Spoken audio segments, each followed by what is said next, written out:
Welcome to the Futility Closet Podcast, forgotten stories from the pages of history. Visit us online to sample more than 11,000 quirky curiosities from a polishing dance to a sham ruin. This is episode 353.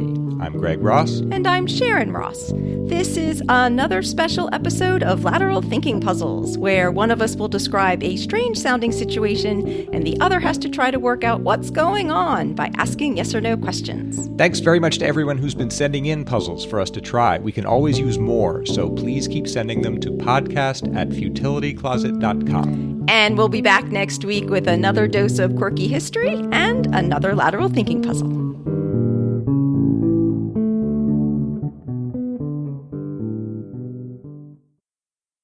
This is from the euphoniously named Moxie LaBouche of the Your Brain on Facts podcast.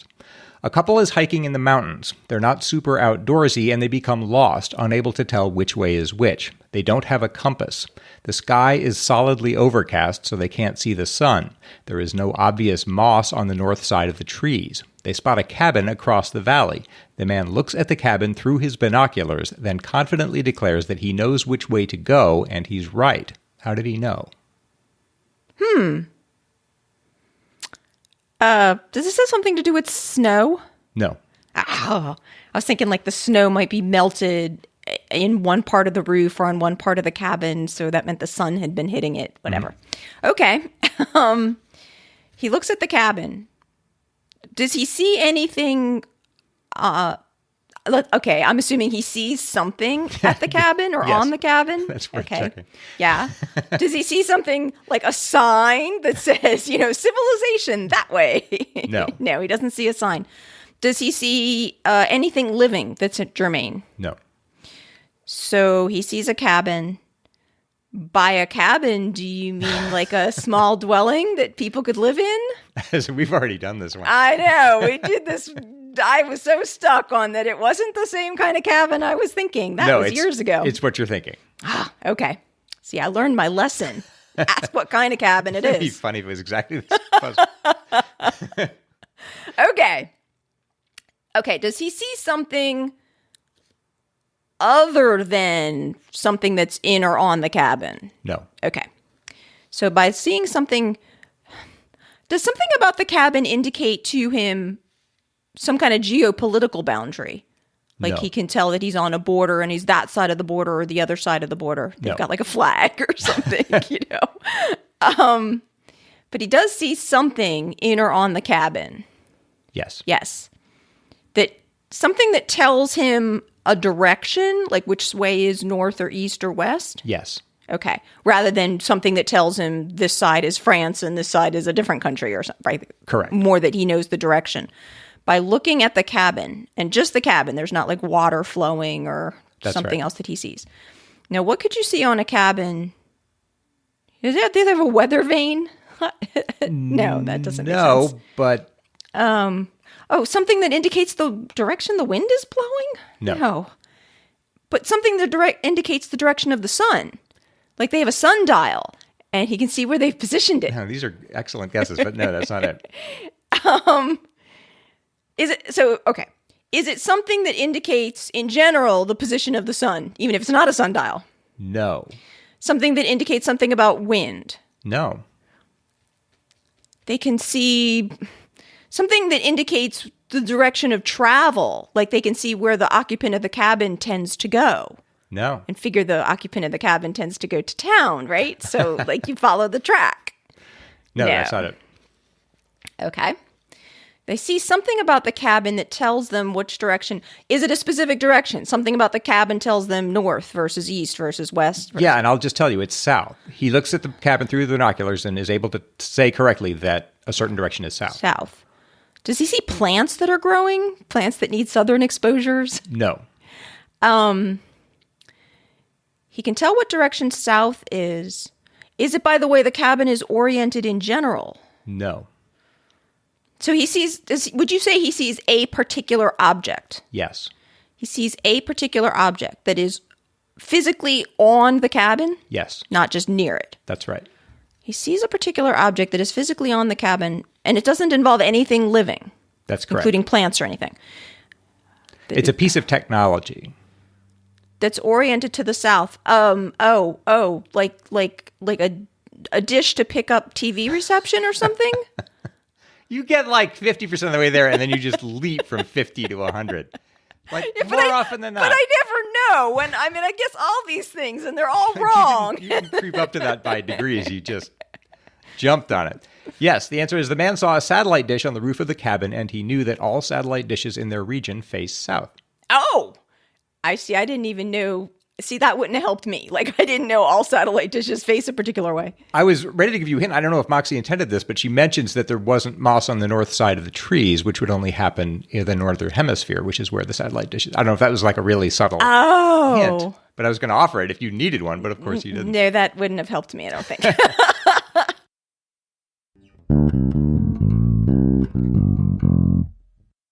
This puzzle comes from Cheryl Jensen with a bit of rewording by me. Mary, a Canadian, planned a trip to the U.S. She crossed over the border but wasn't allowed further into the country. She sat in her car for a few minutes and then returned to Canada, quite pleased with her trip. Why? So she made it over the border? Yes. Into the United States? Yes. But then wasn't allowed further into the country? Correct. Okay.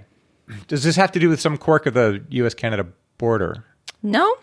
Because there are some interesting areas. Yeah, no, I don't think so. Okay. So would you say she was in the United States for part of this trip? Yes.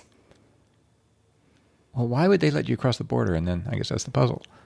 Okay. Would it help me to know which part of the border this was? Like, roughly. No. Just the U.S.-Canada border? Yeah. Would you say this could have happened anywhere along the border, more or less? It could have. Okay. Do I need to know more about her occupation? No. Or are there other people involved? Yes. Oh. Besides the border agent, whoever it was. Let's say yes. Other Canadians? I don't know. No, I'm not clear. If there were other people involved. Yeah, there was definitely other people involved, but it might be hard to figure out. Maybe you should think about why she was pleased with the trip. She accomplished something. She did. Is there crime involved? No. Other people. Was she smuggling Canadians into the United States? No, that would be a crime. I suppose it would. It's a reason to be pleased, though, if that was her goal.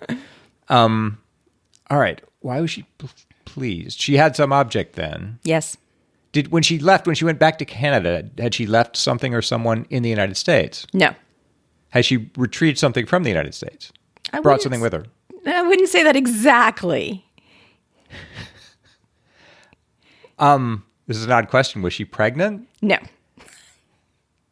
You could have like an American citizen. That's really cute, right? Yeah. We'll make that into a puzzle Just later. go right over the border. Yeah. Just sit in the there right moment. long enough. Yeah. Okay. Well, all right. Why would you be pleased, though? Is it because she wanted to be out of Canada at a certain time? No. Could this have happened with a Mexican at the Mexican-U.S. border? Theoretically, but this setup is actually based on a real event. Yes, that happened at a particular part of the Canadian-U.S. border, but it doesn't matter where. But so it didn't happen, as far as I know, down at the Mexico-U.S. border. But theoretically, it could have. Yeah. All right.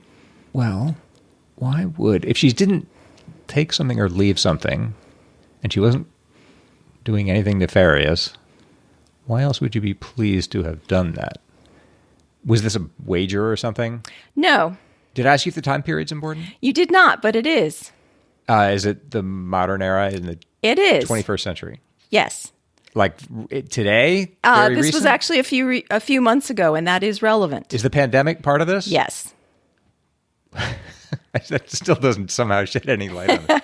All right, so she's Canadian. She's Canadian. She crossed over the border, wasn't allowed further into the U.S., sat in her car for a few minutes, and then returned to Canada quite pleased.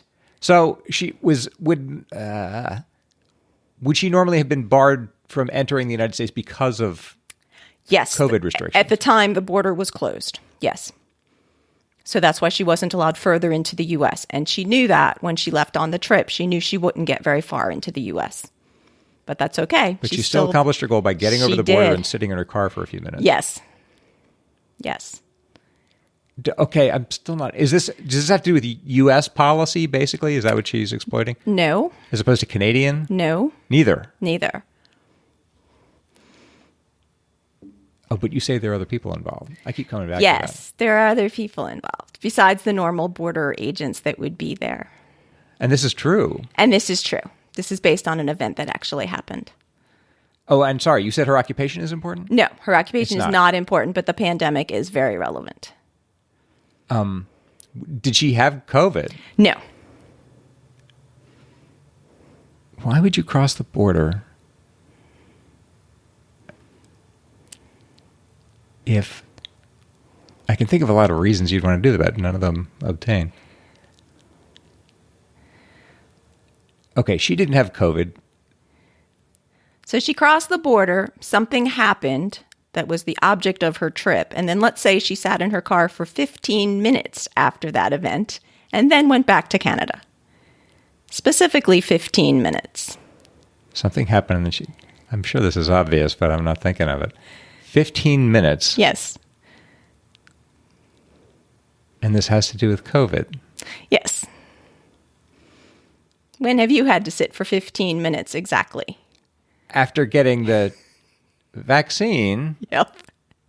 So did she come across to get vaccinated? Exactly. That's exactly it. Cheryl said the Montana Blackfeet tribe shared their surplus of vaccines with Alberta Canadians. Oh. At the time, Alberta was experiencing a shortage of vaccines and had one of the highest infection rates in North America. Albertans drove to the border where they were denied entry and told to return to Canada. Our shared border was locked down across both countries at this time.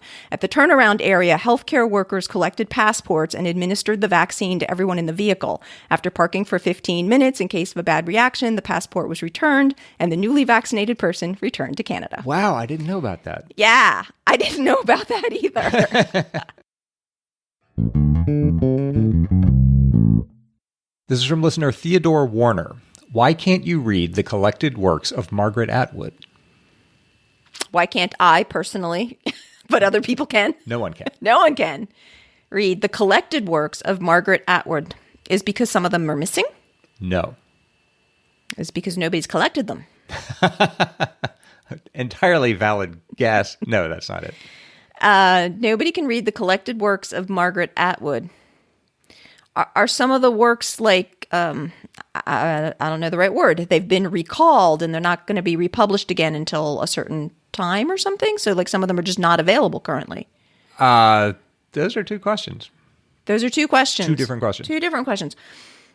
Is it the case that all of Margaret Atwood's works are currently available to be read? No. So some of them are not currently available to be read. That's right. Deliberately? Yes. And they're going to be like re-released at another time? Or it doesn't matter? The answer to that question is no. I don't want to mislead you, though. So some works that had been previously published are now not available? No. They were never published? Yes. So Margaret Atwood wrote some things that she never published, and therefore I can't read them because they're unpublished. That's basically it. Atwood wrote a manuscript called Scribbler Moon in 2014 for the Future Library, a project organized by Scottish conceptual artist Katie Patterson. 100 writers are contributing manuscripts today that won't be made public until 2114. Atwood said, there's something magical about it. It's like Sleeping Beauty. The texts are going to slumber for 100 years, and then they'll wake up, come to life again. It's a fairy tale length of time. That's really interesting. That's an interesting project. They're planting trees today to be used to make the paper when the books are finally published. It's interesting. Oh, that is interesting. I wonder how that's going to look. But that also makes an assumption that we're going to be publishing books on paper. Yes. Yeah, it does. It makes a lot of assumptions, I suppose.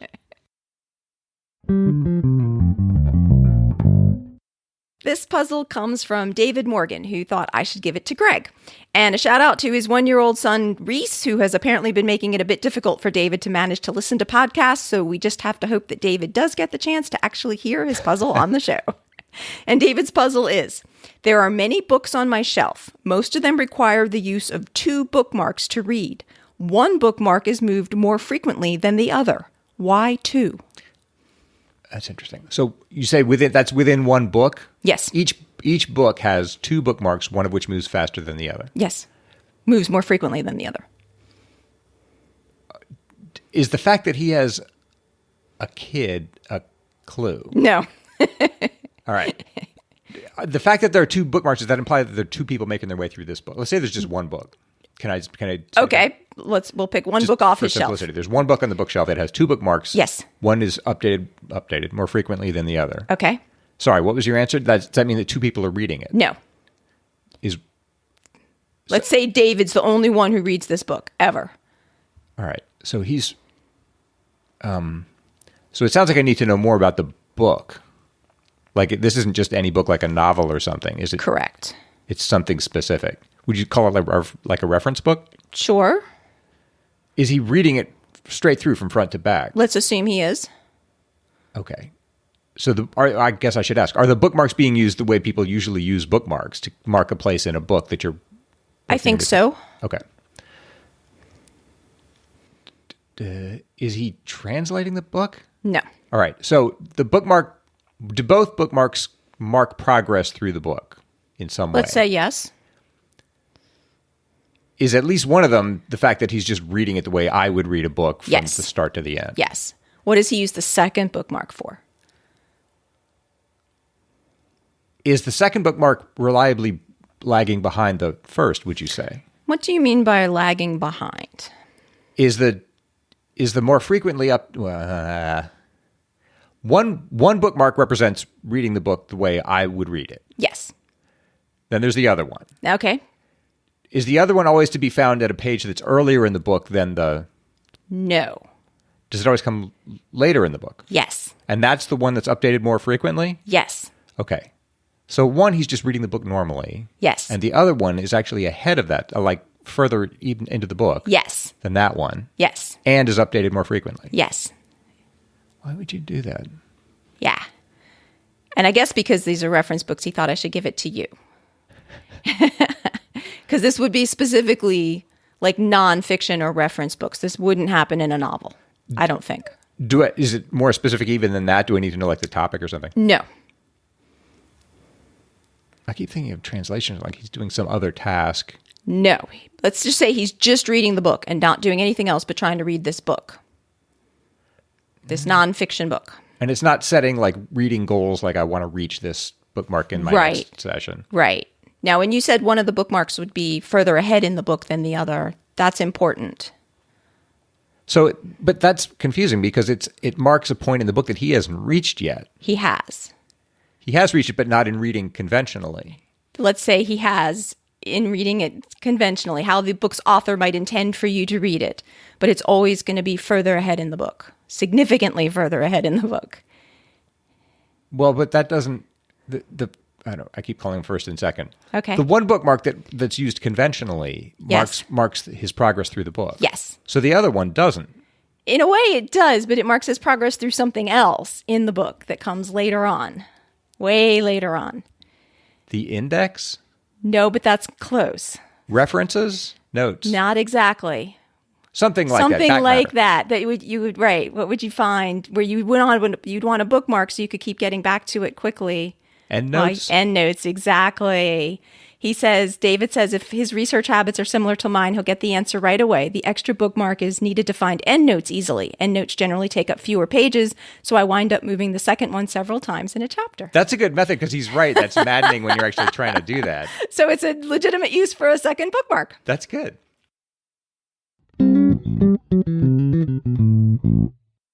This is from listener Bryan Ford. A man wins an Olympic silver medal for swimming without getting wet. How? Was the medal for being able to swim without getting wet? No. That's how it sounded. Okay. All right. So a man wins an Olympic silver medal. Yes. For swimming. No. For swimming without getting wet. No. Okay. All right. Let's back. A man wins an Olympic silver medal. Yes. Wins it. Yes. But I mean, like not like wins it on an auction site by having the highest bid or something. No. Wins it through a competitive route. Yes. Okay.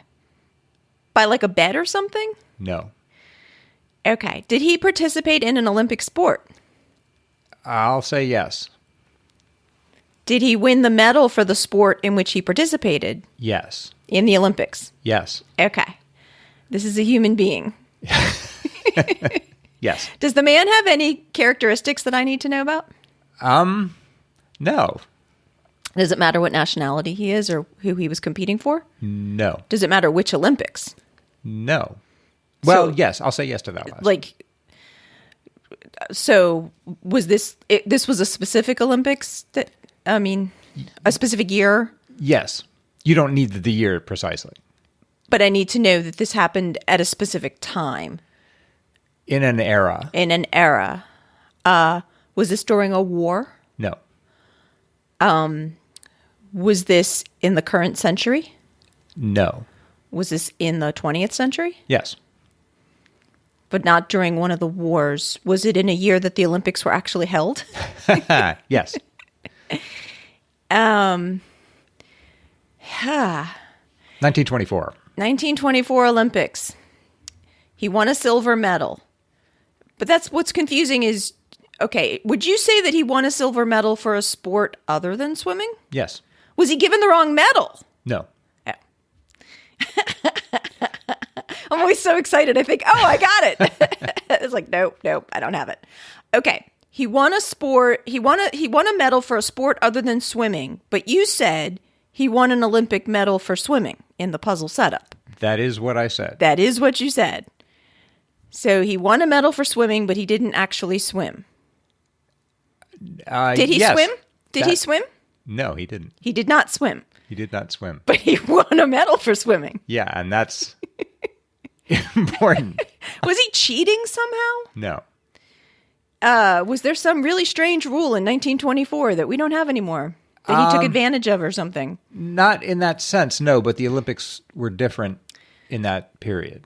Did they swim in water in 1924? They did.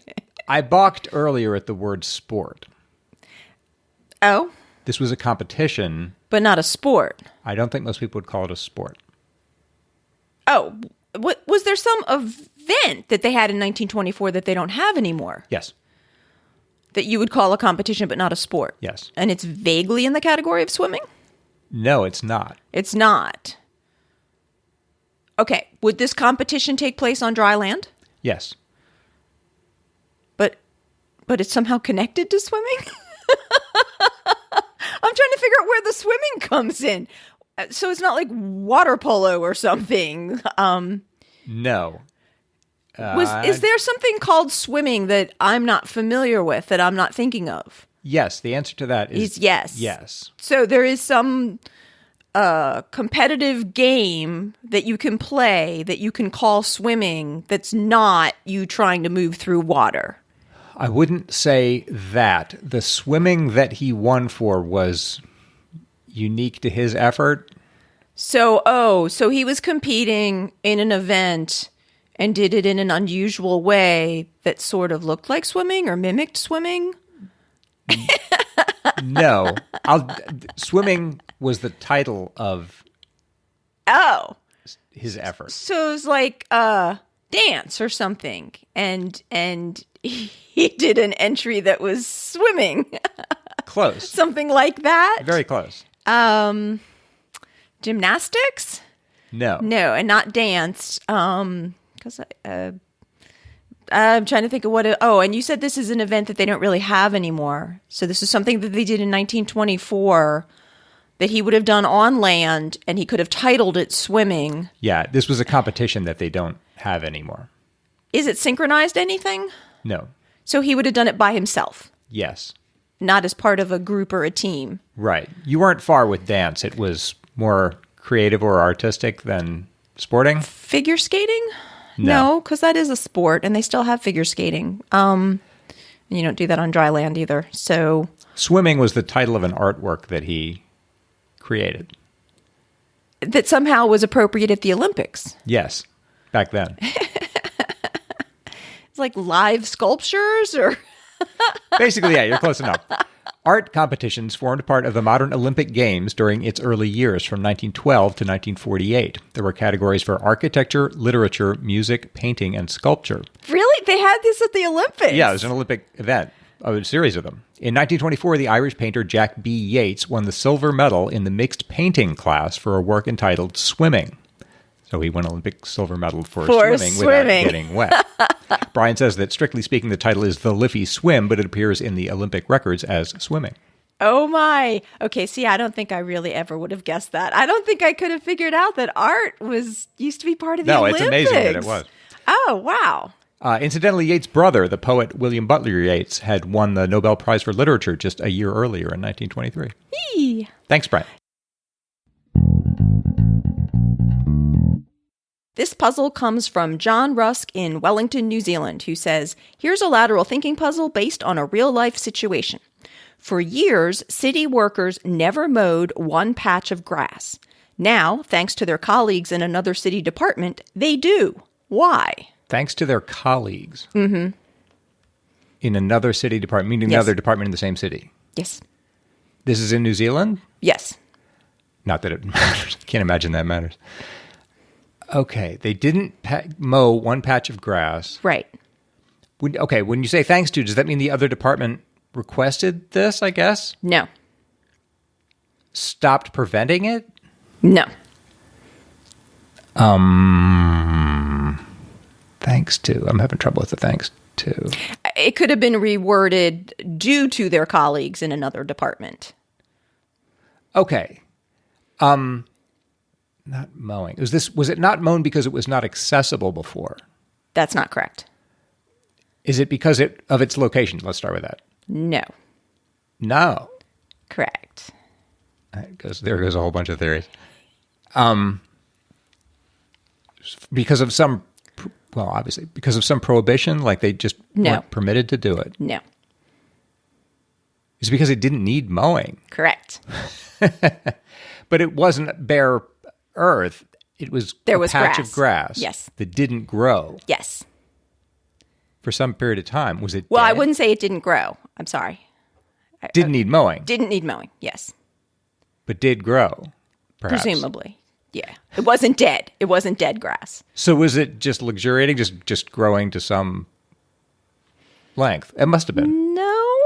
No, that's not it. No. Was it alive? Was it? Yes. Okay. Yes. It's what I think of as grass. Live grass, yes. That city workers never mowed until the colleagues in another city department did something. Was it growing in the ground the way I think of grass growing? Yes. Was there other grass nearby that was getting mown? Not in this one specific area. Okay, but it was outdoors on the ground in Yes. New Zealand somewhere Yes. in the city. Okay. And I asked, was it dead? No, it's not dead. It's living grass. Living grass that wasn't mown. Okay. This other department took some action. Yes. That led to the city workers beginning to mow this patch. Yes. The grass now needed to be mowed. Needed to. Yes. And that's not due to some regulation or something. Correct. Is it? Okay, so when you say needed to be mowed, it was growing longer? Yes. And like the way anyone would mow grass if it gets too long? Yes. Which implies that before it wasn't doing that. It wasn't doing that. It wasn't needing to be mown before. All right, so this second department did something to encourage the growth of this patch of grass. Is that, I wouldn't say it you quite wouldn't like say that. No. Or to stop inhibiting it or something. Does that have something to do That's with closer. Does that have something to do with sunlight? No. Or water, something like that? No. What can you do? You said it's closer to say they stopped inhibiting it. Yes, something was inhibiting the grass from getting too tall. Something that doesn't make any sense. Physically, I don't know how you'd stop grass from growing. No, not if I think I understand you. And it's not sunlight or, water or something. Well, what? Fertilizer? Nope. Something like that, some nutrient. Nope. Not even close. Was this deliberate? I should ask. The other city department, whatever it did, did they do it for this reason? They didn't do it for this reason, no. So you say it's inadvertent? This was a byproduct of what they did. They took some action. Okay. And so the first department is just in charge of mowing grass, I guess. Sure, And found yeah. that they didn't need to do this before. Right. The grass never got tall enough to need to be mown in this one area. And that's all we have to say about that. Is just That's that all we have to say about it's that. their job to cut long Yes. grass. And then another department did something, and now the grass needed to be mowed again. But it would be best to figure out why the grass was never getting too tall.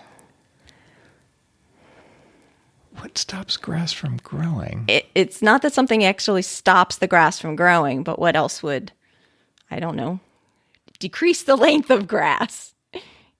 Oh, something was eating it? Yes. An animal? Yes. A bunch of animals. Oh my gosh.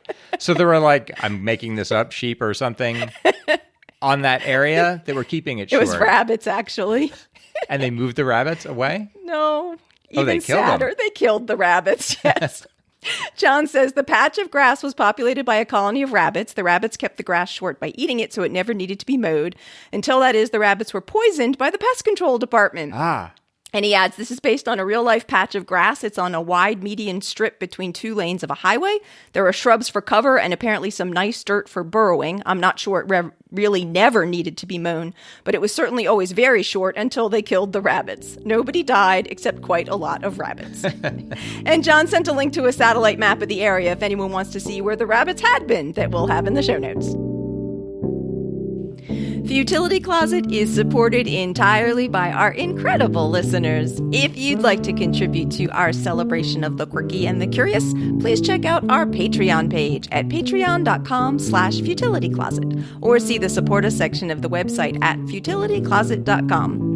While you're at the site, you can also graze through Greg's collection of over 11,000 captivating diversions, browse the Futility Closet store, learn about the Futility Closet books, and see the show notes for the podcast with links and references for today's puzzles. If you have any questions or comments for us or a puzzle to send, please email us at podcast@futilitycloset.com. Our music was written and performed by Greg's extraordinary brother, Doug Ross. Thanks for listening, and we'll talk to you next week.